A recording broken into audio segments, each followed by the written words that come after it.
to the Honorable Secretary of Agriculture, William H. Dar, to the Chairman Emeritus of PhilMais, Mr. Roderico Cocoy Bioco, the President of PhilMais, Mr. Roger Navarro, officers, members of PhilMais, fellow farmers, friends, a pleasant day to us all.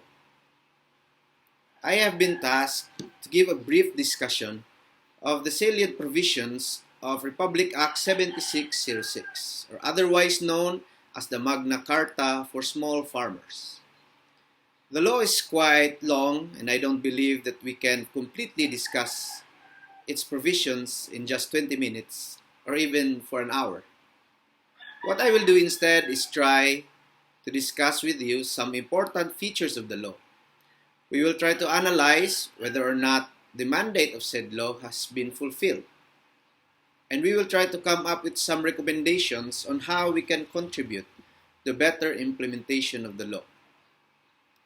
The Magna Carta for small farmers is what is called a social legislation, as compared to general laws like the revised penal code that applies to everyone in the Philippines. Social legislations are a piece or a species of law that seek to promote the common good generally by protecting and assisting the weaker members of society. These laws are enacted to provide particular benefits to the underprivileged or marginalized sectors of society in order to uplift the conditions of such sector in order to ultimately promote the general welfare. I am sure most of you have seen this image in your social media feeds. I use this image when I discuss social justice in my labor law class and when discussing the Indigenous Peoples' Rights Act and why society must help implement these laws.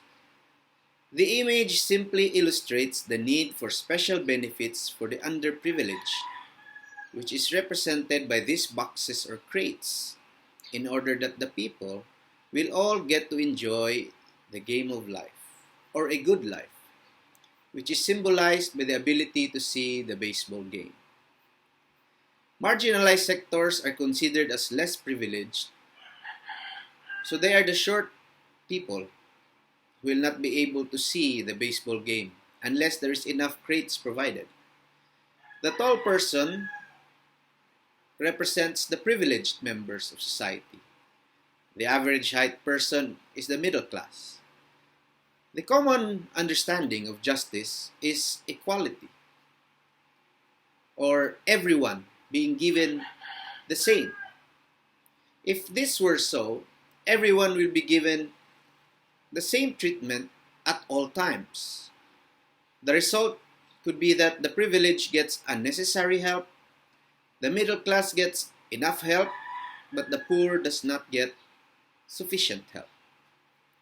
Under this situation, the poor still cannot have a good life, and there is a possibility that he might be constrained to get the other boxes from the other people in order to get to see the game. That would result in chaos.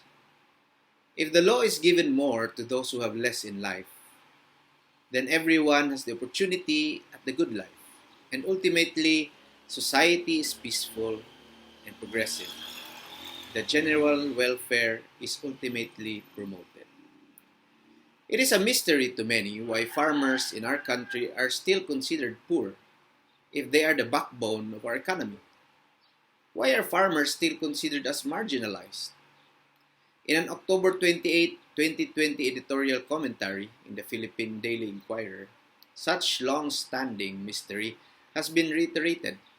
The article begins with the phrase, and I quote, "It is a constant irony that Filipinos who produce food for the nation are also among the most impoverished, and that agriculture, a sector most crucial to nation well-being, is also among the most neglected by government."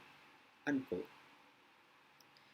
Let us now examine a few of the provisions of the Magna Carta for small farmers to see what is in the law that can help farmers.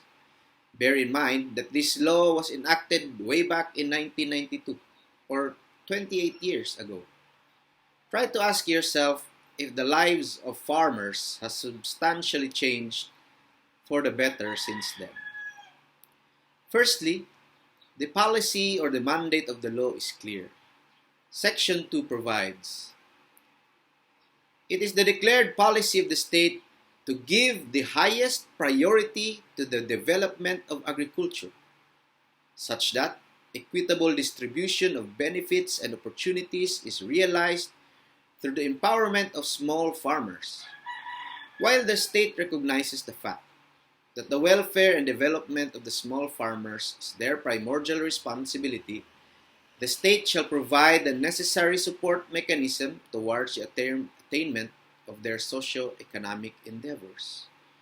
With such a declared policy, one would think it is impossible for farmers to be still poor after 28 years.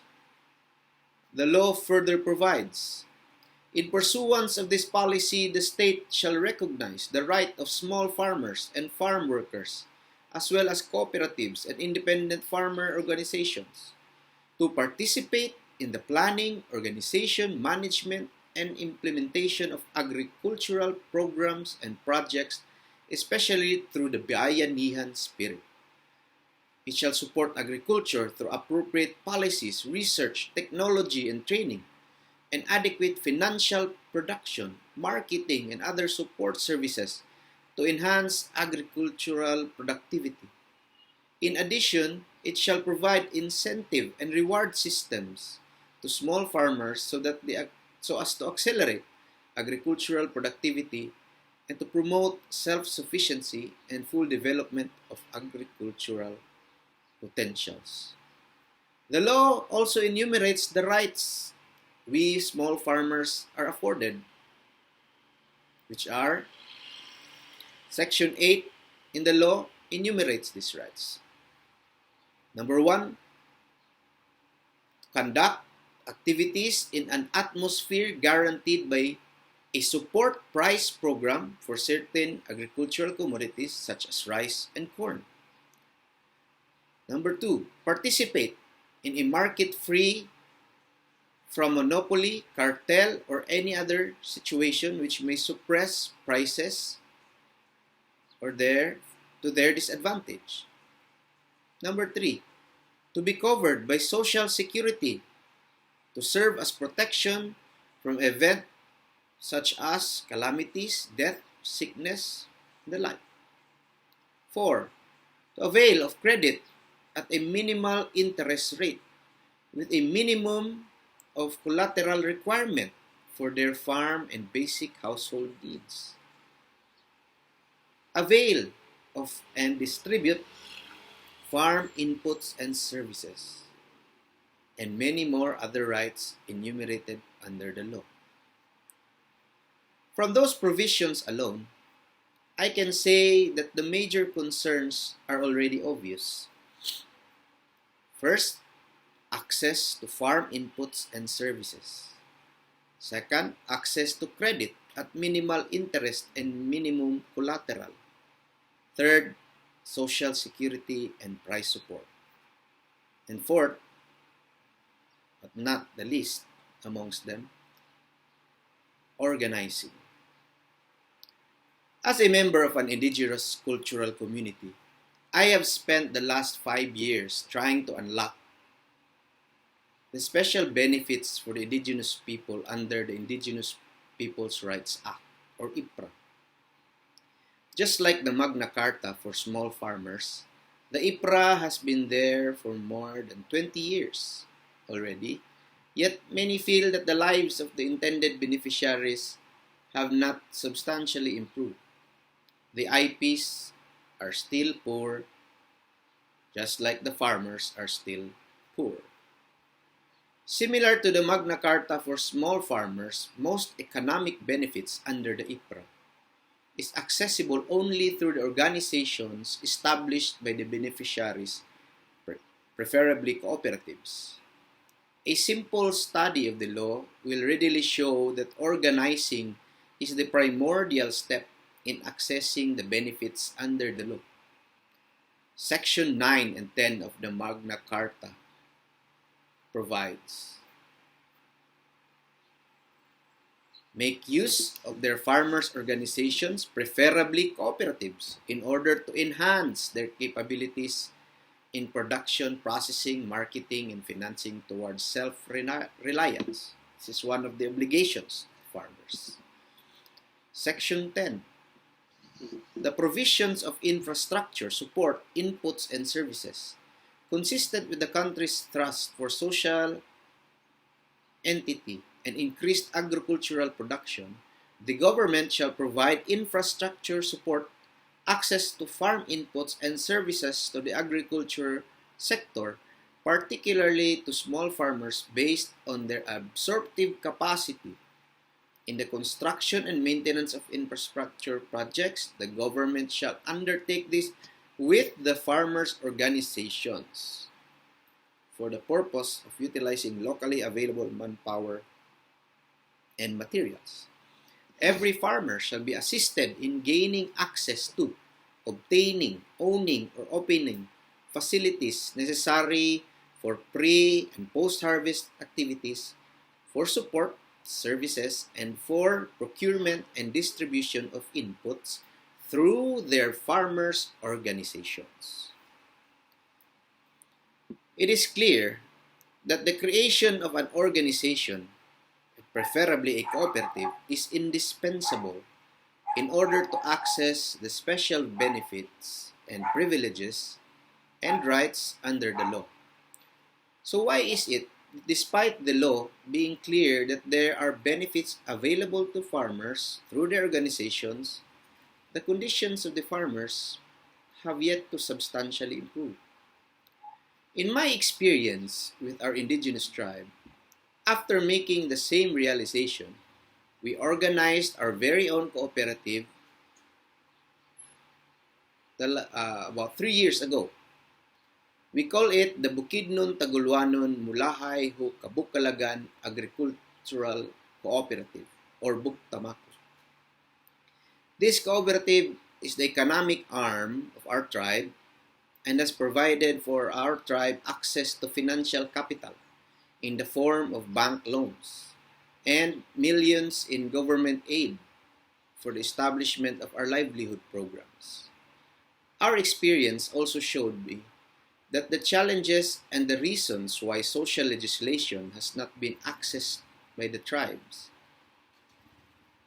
I believe it is the same challenges and reasons why, despite the existence of Republic Act 7607 and all the intended benefits therein, the small farmers in our country remain poor.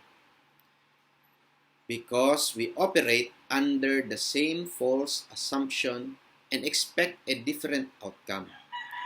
Some of the assumptions I have encountered in our struggle to gain equal opportunities for our tribe, I believe, are the same ones that have hindered the full implementation of the law, which are that small farmers will organize themselves and can run their cooperatives. We must realize that it is very costly to organize and to register a cooperative. And it is not easy to comply with all the reportorial and financial requirements once you have organized a cooperative. A cooperative amongst professionals will most likely survive compared to a cooperative amongst the marginalized sector, like the farmers and indigenous peoples. Why? Because the professionals already have a gainful occupation and they have the capacity to volunteer their free time in order to serve their cooperatives. Members of the marginalized sector do not have such luxury of time. The bayanihan or volunteerism is a good Filipino trait, but it is good only for about a day or two, because people need to work in order to put food in their tables. As I said, a cooperative amongst professionals, they can volunteer their time because they already have a gainful employment. But cooperative amongst small farmers, amongst indigenous peoples, as much as our members want to volunteer their time, they cannot do so beyond maybe a day or two because they have to go out and find the means to support and sustain their families. And if that were the case, then there will be no members or officers left to manage the cooperative. And this will lead to the cooperative's ultimate and untimely demise. It seems that the system is stacked up against the small and start-up cooperatives. Once a cooperative is established or registered, we seem to think that it's already the solution to the problem. Our experience taught me that it is not so, because most of the programs of government and even private sector which seek to help cooperatives have certain requirements which start-up and small organizations cannot avail of such services.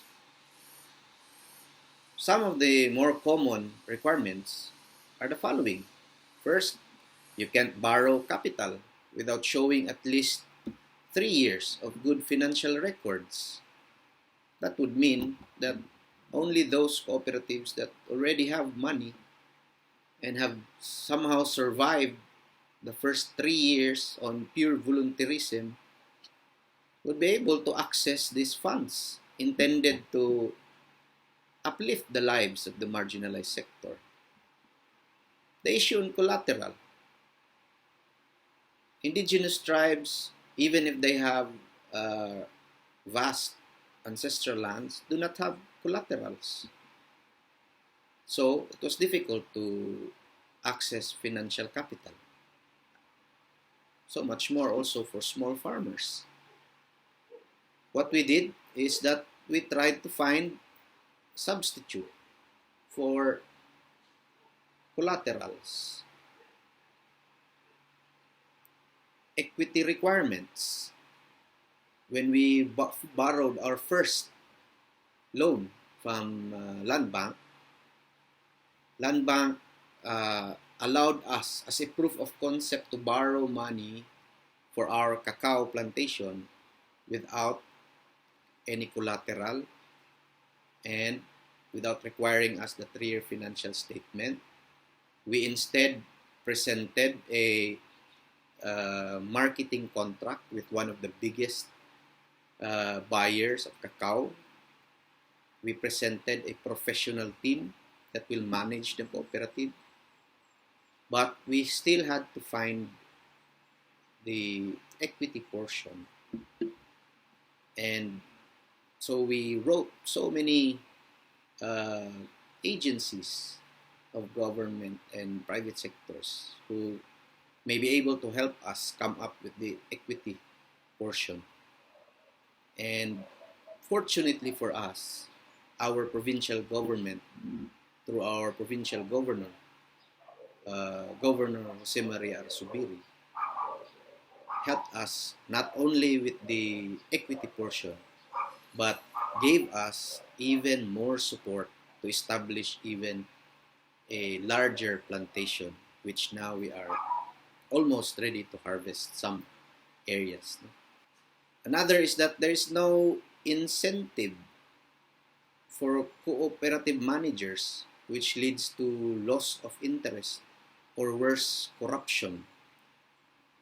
The same assumption that members and officers will volunteer their time up until the cooperative will make enough money to pay honorariums and salaries of its officers. 3 years is the usual gestation period for a cooperative before it makes money, depending on what business it goes into. And that is quite a long time for one person to be volunteering work without pay. And that will not, uh, that will most likely not produce the intended result. There's also some problems with regards to substantial inputs, equipments, or facilities being given. We have heard of so many programs which appear to be helping the marginalized sector, but unfortunately has provided substandard assistance, which even created more problems to our farmers. And also the lack of collaboration amongst government agencies, which could have complemented each other to come up with a holistic and sustainable project. Our experience showed me that there are so many funds and there are so many government agencies and private organizations all mandated and wanting to help the marginalized sector. But the lack of coordination and collaboration has even presented a sort of competition amongst them, which do not help the marginalized sector. Now, prescinding from our short discussion, the following are my humble recommendations. How PhilMais as an organization can lead in the unlocking of the special benefits under the law for our small farmers. First, I recommend that PhilMais should take the lead in not just representing farmers in policy making, but in organizing the cooperatives to capacitate the small farmers to avail of the special benefits under the law. To find angel investors or those institutions that is ready to shoulder the social cost of organizing, training, and initial cooperative operations. In our case, we were very fortunate to have had the assistance from the USAID program, who provided us the logistical support to organize, to train, to register. There are so many other institutions that can provide the same kind of angel investment, so to speak. There we have to find ways to compensate cooperative workers. If we want our cooperatives to sustain itself and to last and to be able to really be able to access those intended benefits under the law. In our case, we were very fortunate for the full support of our provincial government when our 20 of our members, 10 office and administrative workers, and 10 field workers were made as job orders of the province. And so we were able to really implement the program because they can give their time, their full time, in performing their work for the cooperative. Lastly, we have to lobby for policy shifts at bank level and the local government unit level on things that they can change. Like, for example, when we went to Land Bank, I realized that even at the regional level, they can waive or do away with certain requirements in order that we can avail of loan facilities. With regards our local government units, it is important to coordinate and collaborate with them and study the different pertinent laws on how they can help the marginalized sector. Thank you for this opportunity, and may God bless us all, and may God bless the small farmers of our nation.